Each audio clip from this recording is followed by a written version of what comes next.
Shalom. Shalom. Saat ini 14 Maret 2025, saya akan sampaikan pembukaan rahasia firman Tuhan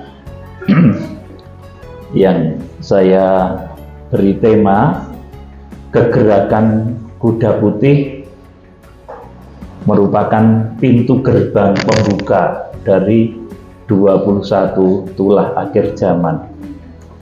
Saudaraku yang dikasihi Tuhan Yesus Kristus, jadi kegerakan kuda putih itu isinya, maknanya adalah ketika kita dipakai oleh Tuhan untuk menjangkau bangsa Israel.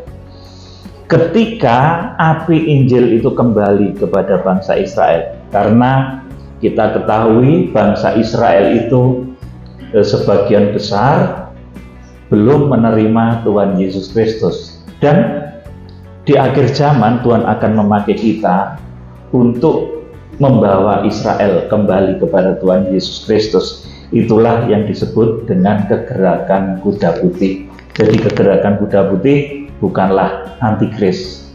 Saudara, ada beberapa hal yang harus kita ketahui. Jadi kita harus mengerti makna yang terkandung dalam kegerakan kuda putih. Yang pertama, saudaraku, kegerakan kuda putih adalah kegerakan kembalinya Injil kepada Israel. Jadi keselamatan itu dahulu berasal dari Yerusalem. Keselamatan datang dari Yerusalem, kemudian ke Samaria, kemudian ke seluruh penjuru bumi. Nah, di akhir zaman, saudaraku, karena Injil itu ditolak oleh Israel, maka Injil akan kembali menjangkau bangsa Israel. Inilah yang disebut kegerakan kuda putih. Kemudian yang nomor dua, kegerakan kuda putih itu menandai hampir penuhnya kuota keselamatan untuk Zaitun liar. Zaitun liar itu siapa, saudaraku? Orang percaya Tuhan Yesus yang berasal dari non-Israel, itu Zaitun liar, kita semua.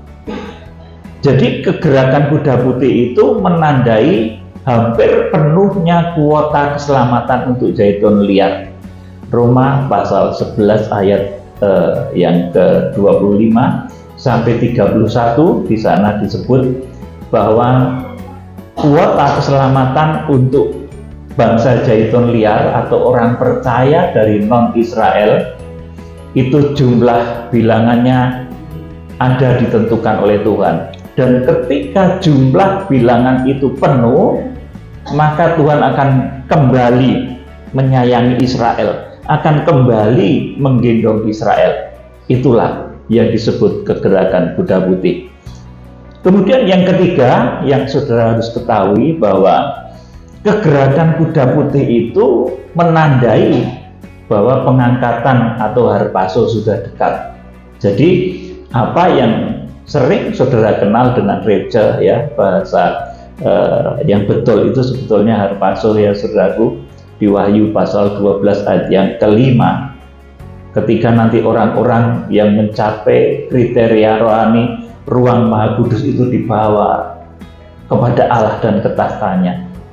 Saudara yang dikasih Tuhan, jadi kegerakan kuda putih, ketika nanti Israel itu mau menerima Tuhan Yesus, kemudian dimeteraikan sejumlah 144.000 dari suku keturunan Israel dimeteraikan, maka itu tandanya saat harpazo itu sudah dekat. Saudaraku, kemudian yang keempat yang harus saudara ketahui, bahwa kegerakan kuda putih itu menandai dimulainya 21 tulah akhir zaman. Jadi kalau zaman Musa membawa bangsa Israel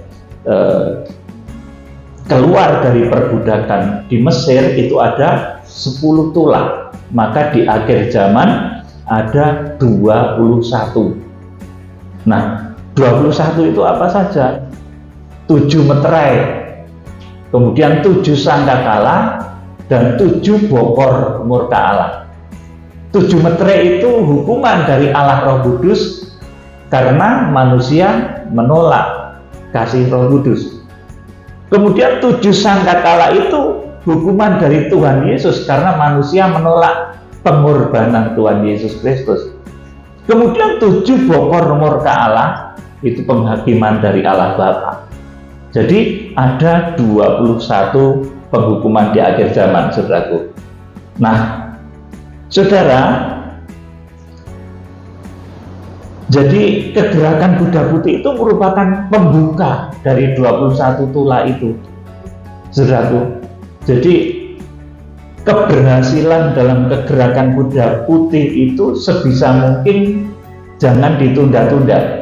Kemarin gelombang pertama sudah kita kerjakan, ya saudaraku, dan itu membawa hasil, saudaraku. Besok bulan Mei kita akan ke sana melayani nanti ratusan orang Israel, orang Yahudi nanti akan berfellowship dengan kita, dan nanti saya yakin akan terjadi kegerakan yang besar, tetapi nanti baru ratusan, dan saya yakin setelah itu akan ribuan, bahkan kemudian akan secara cepat mencapai hitungan seperti yang ditentukan Alkitab, 144.000 dari suku keturunan Israel dimeteraikan.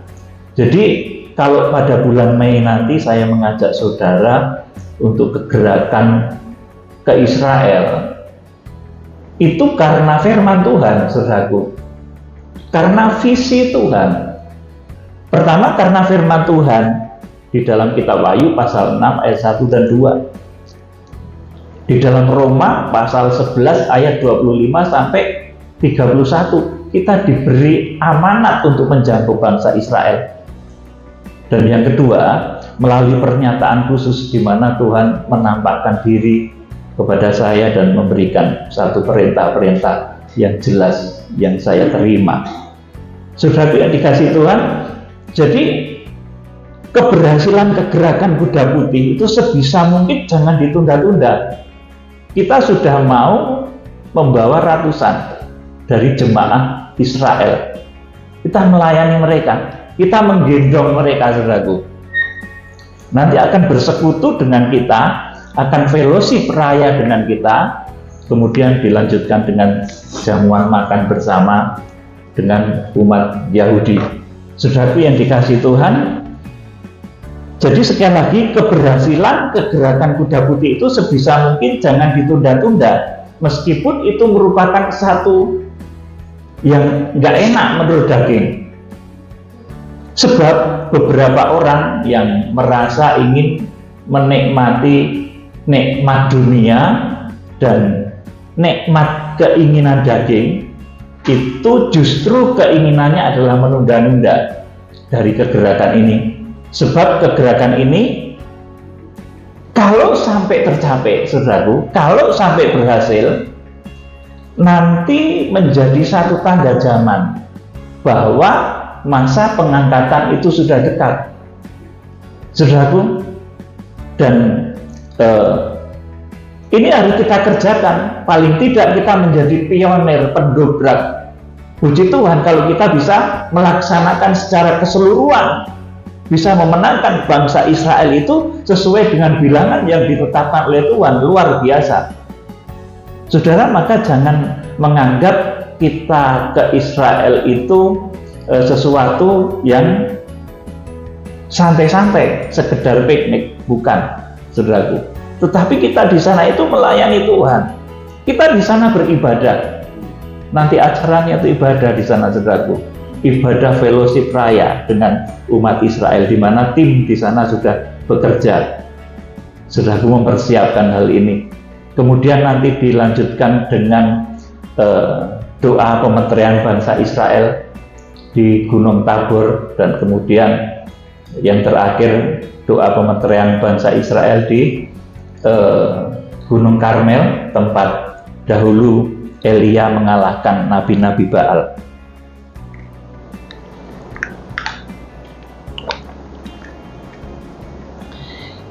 Saudaraku yang dikasihi Tuhan, Karena kegerakan kuda putih ini secara daging berat, saudaraku. Saya ini hamba Tuhan yang ya maaf ya, belum kaya raya, duitnya puluhan miliar gitu, belum, saudaraku. Tapi Tuhan memberikan satu amanat. Memberikan amanat, kamu harus berani. Saya sempat bertanya, kenapa Tuhan nggak suruh hamba Tuhan yang sudah kaya raya itu, yang uangnya sudah puluhan miliar itu, sehingga bisa ngajak jemaatnya mungkin digratisi semua gitu, saudaraku. Kok malah saya, saudaraku? Tetapi dari kesederhanaan ini, saudaraku, saya berani. Karena Tuhan menyatakan visi, selain menampakkan diri secara langsung di depan saya dan memberi perintah, maka ini merupakan kegenapan firman yang harus dikerjakan di akhir zaman. Memang kegerakan kuda putih menjangkau bangsa Israel itu susah. Kalau saudara menginjil ke pedalaman-pedalaman itu mudah, saudaraku.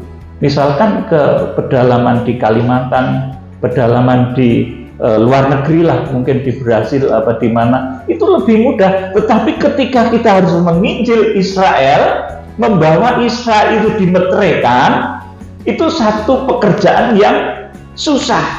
Kita butuh satu penyertaan Tuhan yang luar biasa.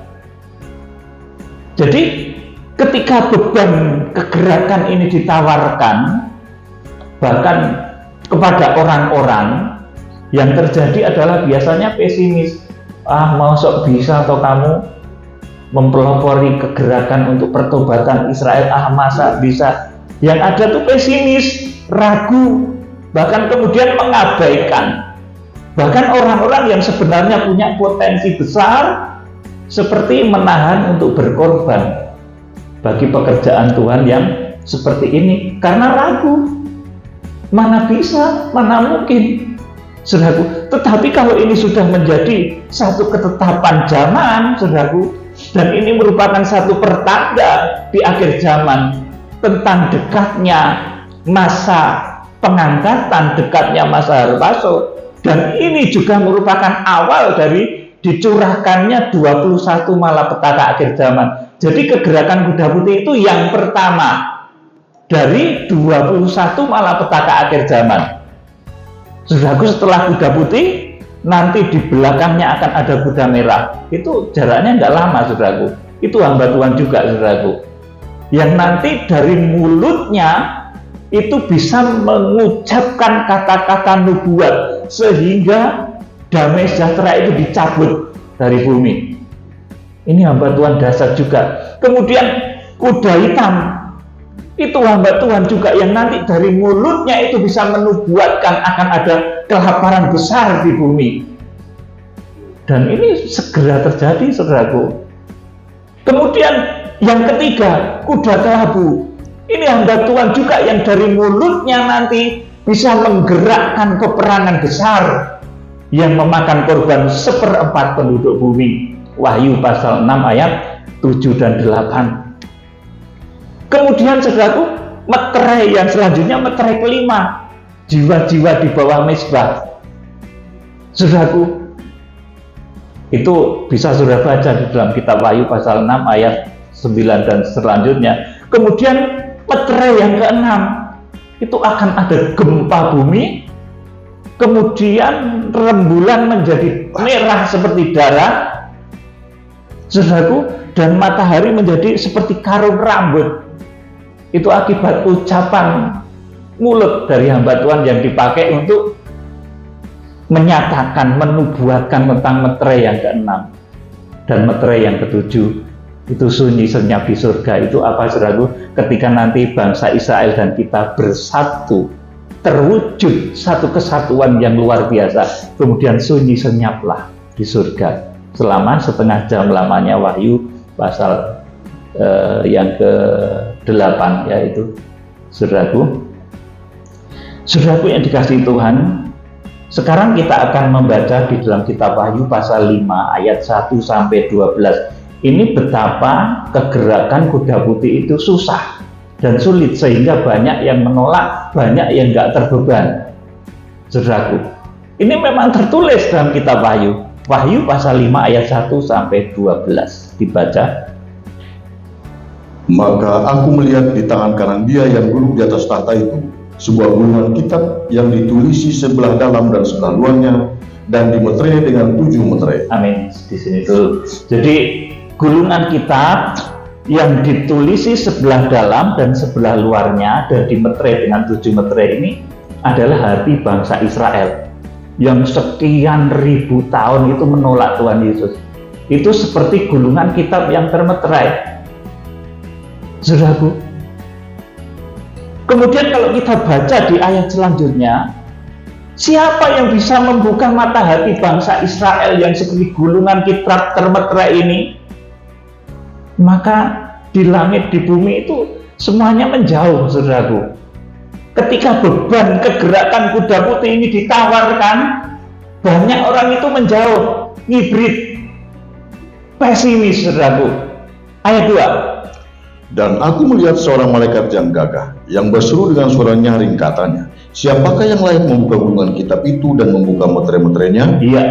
Tetapi tidak seorang pun yang di sorga atau yang di bumi atau yang di bawah bumi yang dapat membuka gulungan kitab itu atau yang dapat melihat sebelah dalam. Amin. Jadi ketika beban pelayanan kegerakan kuda putih ini ditawarkan, siapa yang bisa membuka hati bangsa Israel, membuka gulungan kitab itu dan membuka meterai-meterainya?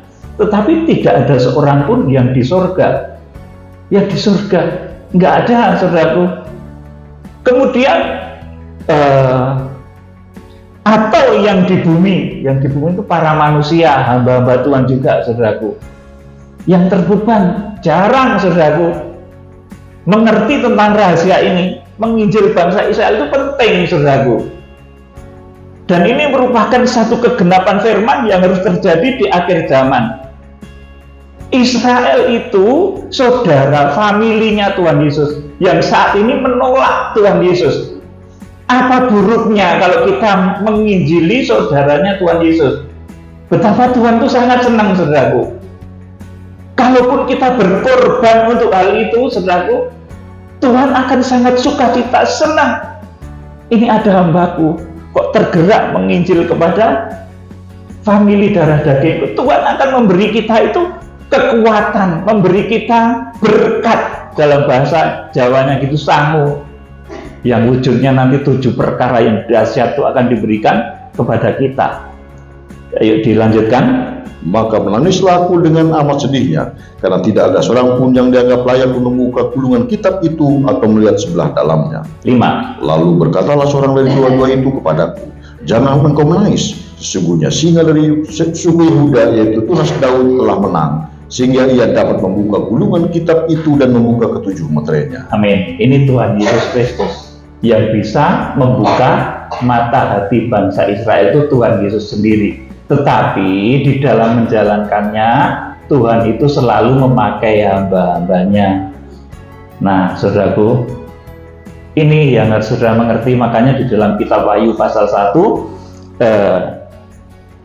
di awal kitab Wahyu, Tuhan itu sudah melantik hamba-hambanya yang disebut 7 bintang, yang digenggam di tangan kanan Imam Besar Agung. Wahyu pasal 1 ayat 16 dan 20. Ini nanti yang menjadi pelaksana atau eksekutor dari kegerakan kuda putih.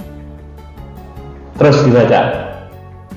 Maka aku melihat di tengah-tengah tahta dan keempat makhluk itu, dan di tengah-tengah tua-tua itu berdiri seekor anak domba seperti telah disembelih, bertanduk 7 dan bermata 7. Itulah ke-7 roh Allah yang diutus ke seluruh bumi. Ayat 7. Lalu datanglah anak domba itu dan menerima gulungan kitab itu dari tangan dia yang duduk di atas tahta itu. Terus ketika ia mengambil gulungan kitab itu, tersungkurlah keempat makhluk dan ke-24 tua-tua itu di hadapan anak domba itu, masing-masing memegang 1 kecapi dan 1 cawan emas penuh dengan kemenyan. Itulah doa orang-orang kudus, dan mereka menyanyikan suatu nyanyian baru, katanya, engkau layak menerima gulungan kitab itu dan membuka meterai-meterainya, karena engkau telah disembelih, dan dengan darahmu engkau telah membeli mereka bagi Allah dari tiap-tiap suku dan bahasa dan kaum dan bangsa. 10. Dan engkau telah membuat mereka menjadi suatu kerajaan dan menjadi imam-imam bagi Allah kita, dan mereka akan memerintah sebagai raja di bumi.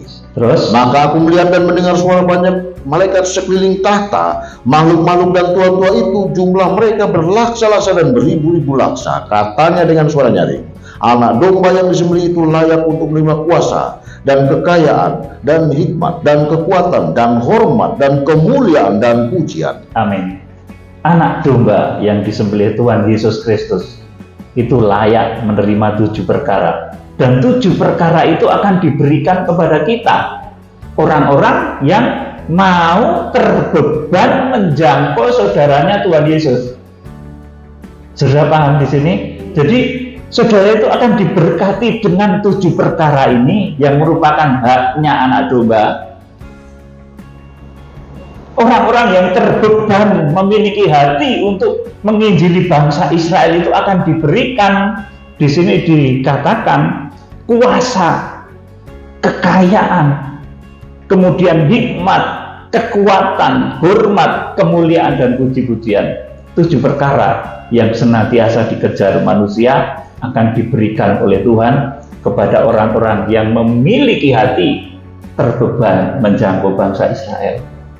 Saudaraku, ini satu rahasia yang dahsyat, saudaraku. Tapi memang ketika rahasia ini ditawarkan, ayo kita menjangkau bangsa Israel, banyak orang itu pesimis. Masa bisa? Israel itu kan orangnya cerdas. Israel kan sudah kaya raya, saudaraku. Oh, dengan kekuatan Roh Kudus bisa, saudaraku. Kalau waktunya Tuhan, maka semua bisa dikerjakan. Jadi, saya juga akan memberikan satu hal kepada saudara.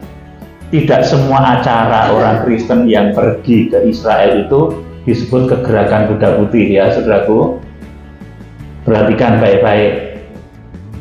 Tidak semua acara orang Kristen yang pergi ke Israel itu disebut kegerakan kuda putih. Ada mereka yang berwisata rohani, ada yang jalan-jalan, ada yang ziarah, dan lain-lain. Tapi kalau saudara, kalau kita dalam tim kegerakan kuda putih, kita ke Israel itu melayani Tuhan karena firman Tuhan.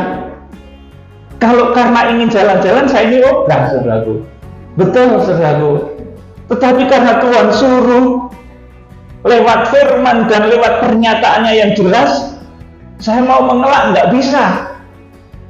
Saudaraku, kalau secara daging saya ogah. Ngapain Tuhan?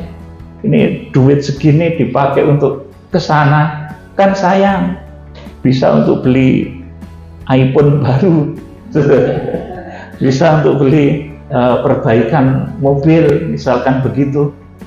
Sayang. Tapi karena ini satu yang harus saya kerjakan, maka terjadi juga, saudaraku. Kemarin juga jalan juga, saudaraku. Tahun 2024 bulan November sudah jalan gelombang pertama. Kemudian akan jalan lagi gelombang kedua pada bulan Mei 2025. Dan saya yakin pesertanya itu yang akan datangkan Tuhan dan Roh Kudus yang milih. Saudaraku, jadi nggak ada khawatir dalam diri saya.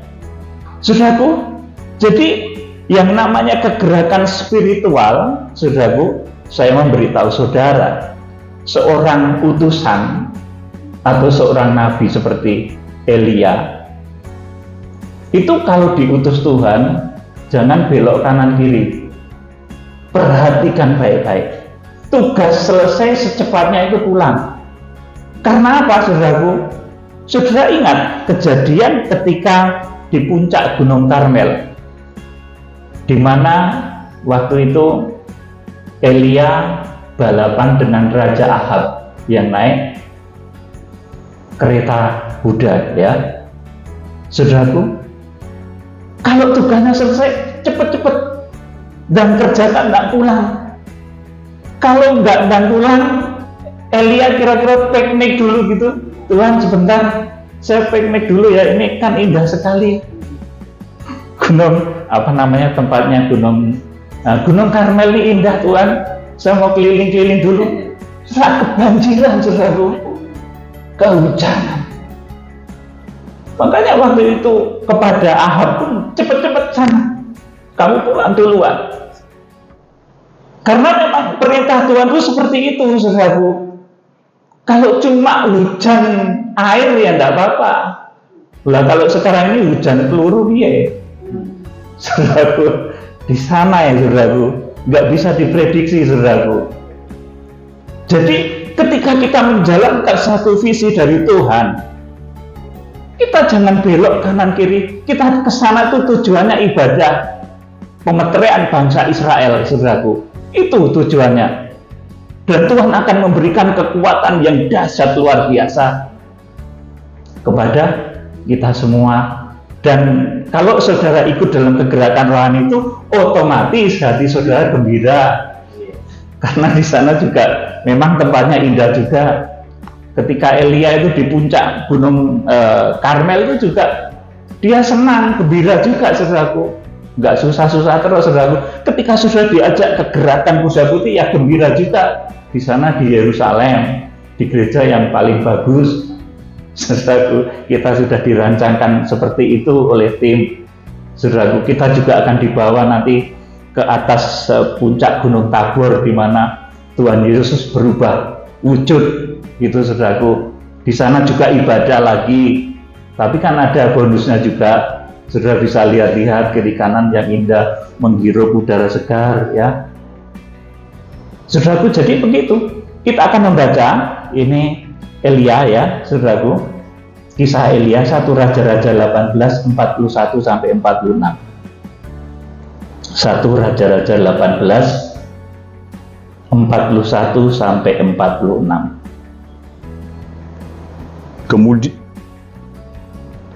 Kemudian berkatalah Elia kepada Ahab, "Pergilah, makanlah dan minumlah, sebab bunyi derau hujan sudah kedengaran." Terus Lalu Ahab pergi untuk makan dan minum, tetapi Elia naik ke puncak gunung Karmel. Lalu ia membungkuk ke tanah dan mukanya di antara kedua lututnya. Terus Setelah itu ia berkata kepada bujangnya, "Naiklah ke atas, lihatlah ke atas laut." Bujang itu naik ke atas, ia melihat dan berkata, "Tidak ada apa-apa," kata Elia. "Pergilah sekali lagi." Demikianlah sampai 7 kali. Pada ke-7 kalinya berkatalah bujang itu, "Wah, awan kecil sebesar telapak tangan timbul dari laut." Lalu kata Elia, "Pergilah, katakan kepada Ahab, pasang keretamu dan turunlah, jangan sampai engkau terhalang oleh hujan." 45. Maka dalam sekejap mata langit menjadi kelam oleh awan badai, lalu turunlah hujan yang lebat. Ahab naik kereta lalu pergi ke Israel. Tetapi kuasa Tuhan berlaku atas Elia, ia mengikat pinggangnya dan berlari mendahului Ahab sampai ke jalan yang menuju Israel. Amin. Saudaraku, jadi ini kisah dari Elia ya saudaraku. Elia ketika di puncak Gunung Karmel ya saudaraku, diutus untuk bernubuat bahwa sebentar lagi itu akan hujan deras, padahal terang kayak gini saudaraku. Bayangin saudaraku, nggak ada tanda-tanda hujan. Di sana itu kalau sedang nggak ada tanda-tanda hujan ya memang jarang hujan kan. Di sana langitnya biru, terus nggak ada tanda-tanda hujan, disuruh bernubuat hujan. Ini kan ngawur saudaraku, sepertinya ngawur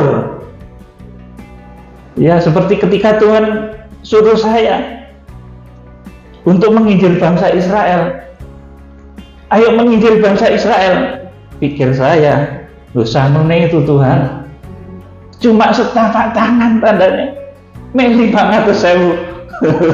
Setapak tangan 5 saudaraku. Ini ada persembahan 500.000. Oh, tapi Tuhan cukupkan. Akhirnya juga jadi juga saudaraku. Gelombang pertama jadi, gelombang yang kedua pun ini akan jadi. Sekalipun tandanya itu cuma setapak tangan. Oh jaweti saudaraku, Tuhan itu begitu dahsyat. Jadi kalau ada berkat meskipun itu setapak tangan, saudara sudah meminta pada Tuhan, maka yakin berkat itu akan segera deras turun kepada saudara. Dan saudara jangan belok-belok tujuannya. Jangan muter-muter Gunung Karmel dulu, nanti saudara malah kena hujannya. Ya saudaraku, taati perintah Tuhan, maka berkat itu akan datang.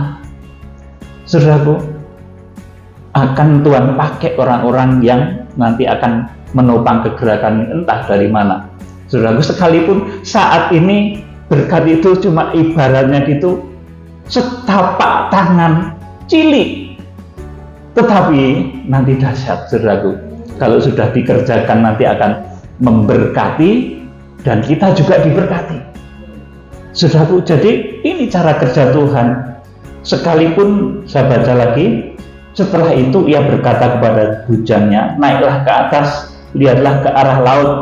Jadi karena Elia tadi disuruh bernubuat akan hujan toh, saudaraku, hujan itu naik ke atas, ia melihat dan berkata, tidak ada apa-apa, kata Elia, pergilah sekali lagi, demikian sampai 7 kali. Panggelok ping pitu, saudaraku. Kalau misalkan saya gitu, Tuhan ini gimana, katanya mau ke Israel, saya ini gimana, ini berkatnya, suruh bolak-balik ATM ping pitu, saudaraku. Yang ketujuh, saudaraku, ada tanda sedikit, saudaraku, sedikit, tetapi Tuhan katakan, cepat kerjakan, jangan kendor. Berkat yang laksana hujan deras akan segera dicurahkan Tuhan. Demikian pula saudara yang mengikuti gerakan ini.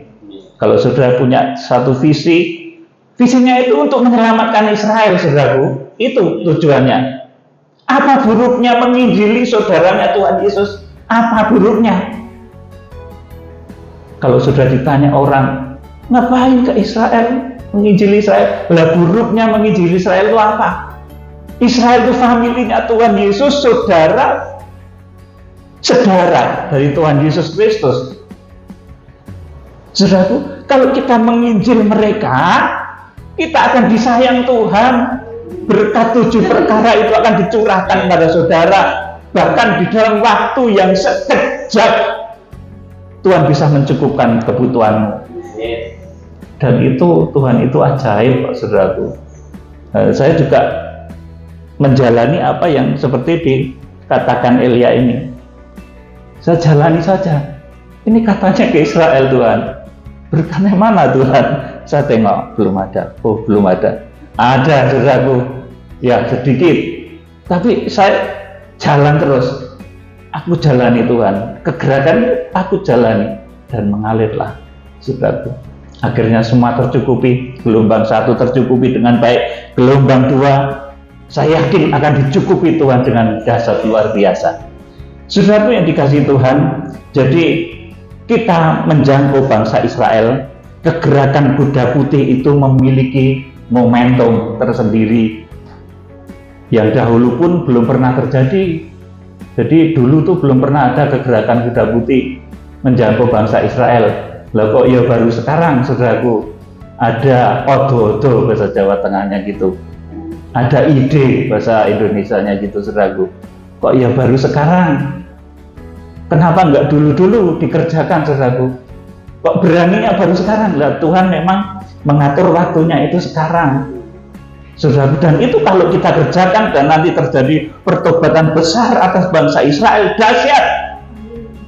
Nanti masa pengangkatan Harpaso itu tidak lama lagi. Tetapi setelah itu, saudaraku, setelah kegerakan kuda putih itu jadi, saudara ingat baik-baik, di belakang kita itu 21 malapetaka.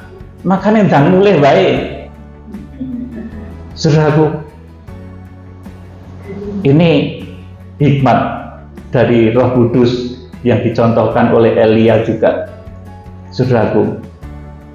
Setelah itu terjadi, maka di belakang kita itu akan ada 20 malapetaka, saudaraku. Meterai kedua, ketiga, keempat, kelima, 6, 7, sangkakala 1, 2, 3, 4, 5, 6, 7, cawang murka 1, 2, 3, 4, 5, 6, 7. Itu terjadi setelah kita berhasil memenangkan bangsa Israel. Jadi kegerakan kuda putih ini adalah yang pertama dari 21 malapetaka. Kalau dahulu Tuhan mengadakan 10 tulah di Mesir untuk menyelamatkan Israel.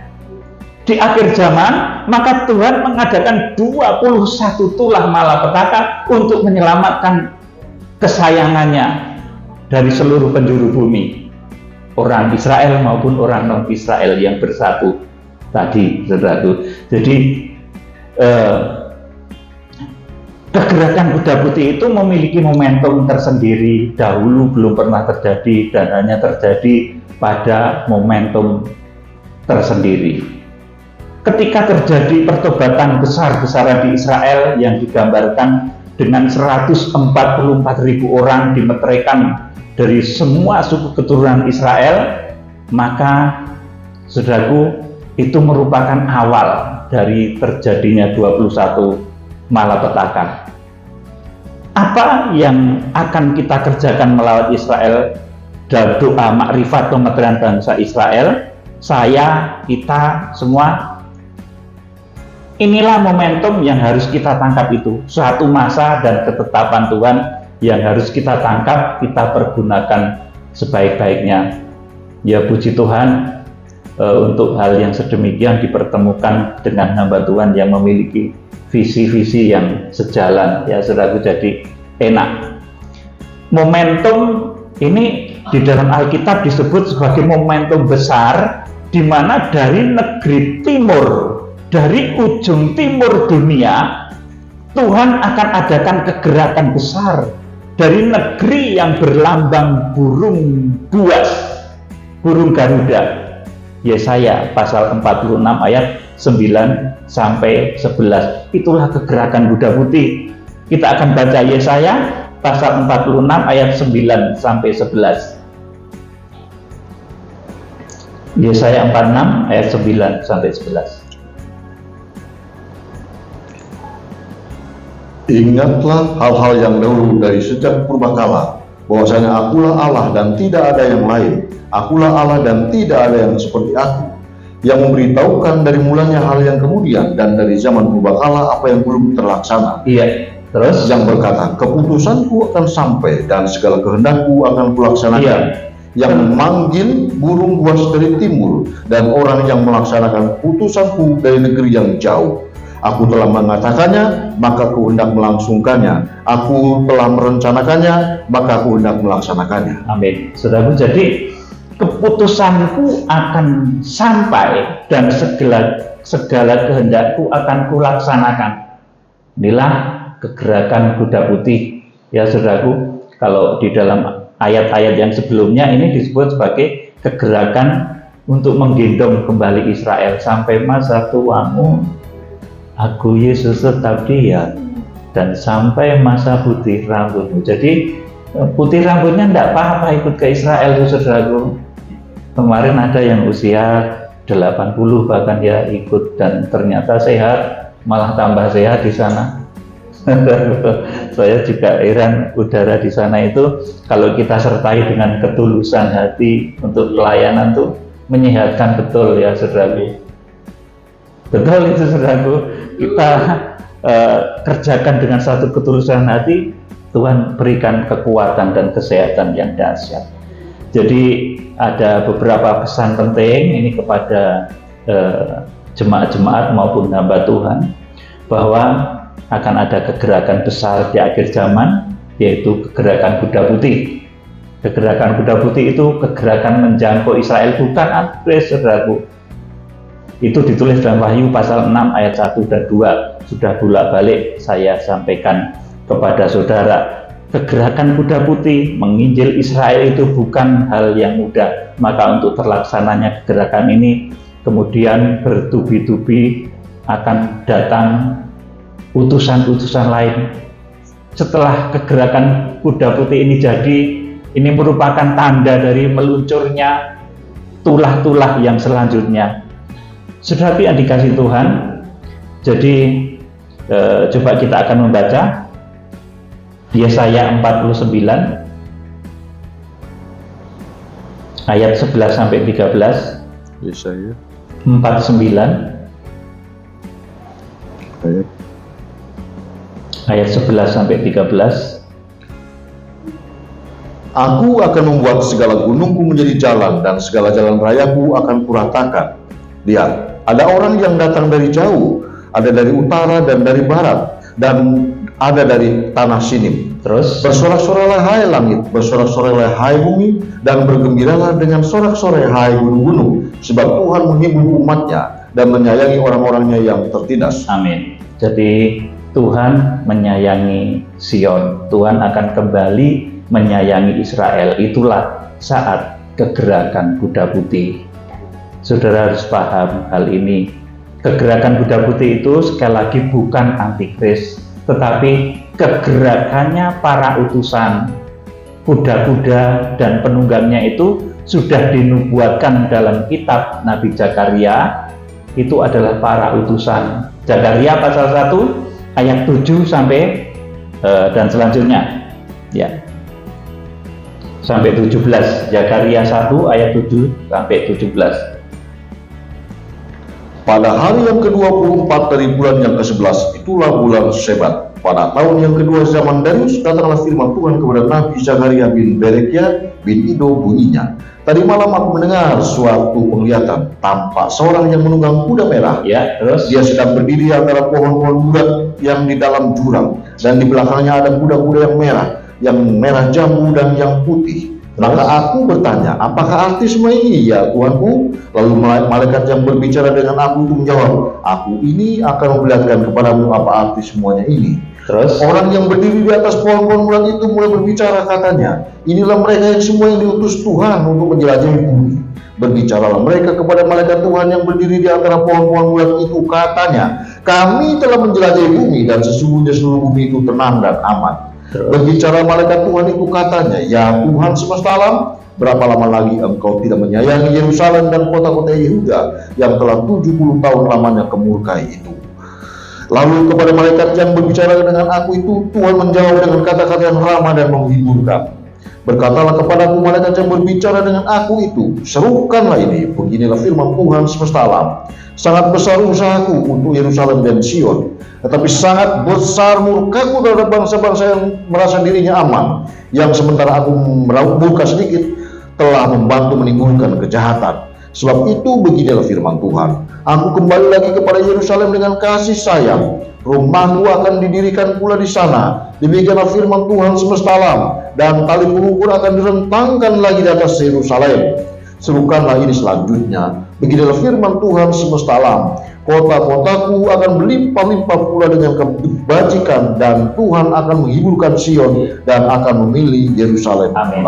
Jadi yang disebut dengan kuda-kuda dan para penunggangnya, apakah arti semuanya ini ya Tuanku? Lalu malaikat yang berbicara dengan aku itu menjawab, aku ini akan memperlihatkan kepadamu apa arti semuanya ini. Orang-orang yang berdiri di antara pohon-pohon murad itu mulai berbicara, katanya, inilah mereka semua yang diutus Tuhan untuk menjelajah bumi. Jadi para penunggang kuda itu para utusan yang menjelajah bumi. Ya, tadi ada ibu yang bersaksi dipakai oleh Tuhan untuk menjangkau pulau-pulau ya. Sekarang mari kita menjangkau tidak hanya pulau-pulau negara Israel, pasti Tuhan akan lengkapi dengan kekuatan yang dahsyat, yang luar biasa. Saudaraku, jadi ketika Tuhan kembali menyayangi Sion, beginilah firman Tuhan semesta alam, sangat besar usahaku untuk Yerusalem dan Sion. Saudaraku yang dikasihi Tuhan Yesus Kristus, jadi ini firman Tuhan tidak akan saya panjang lebarkan ya. Jadi intinya kegerakan kuda putih itu merupakan yang pertama dari 21 tulah akhir zaman. Kalau dahulu 10 tulah untuk melepaskan Israel dari perbudakan di Mesir, di akhir zaman 21 malapetaka nanti akan diadakan Tuhan untuk menyelamatkan umatnya dari seluruh penjuru bumi. Ini satu rahasia besar, saudara. Maka di dalam kegerakan kuda putih ini Tuhan akan tentunya memilih orang-orang yang hatinya tulus ya saudaraku. Tuhan akan pilih, saya yakin, dan Tuhan akan cukupi, dan Tuhan akan pelihara, Tuhan akan berkati dengan ajaib. Kiranya Tuhan Yesus Kristus memberkati. Mari kita memuji Tuhan dengan pujian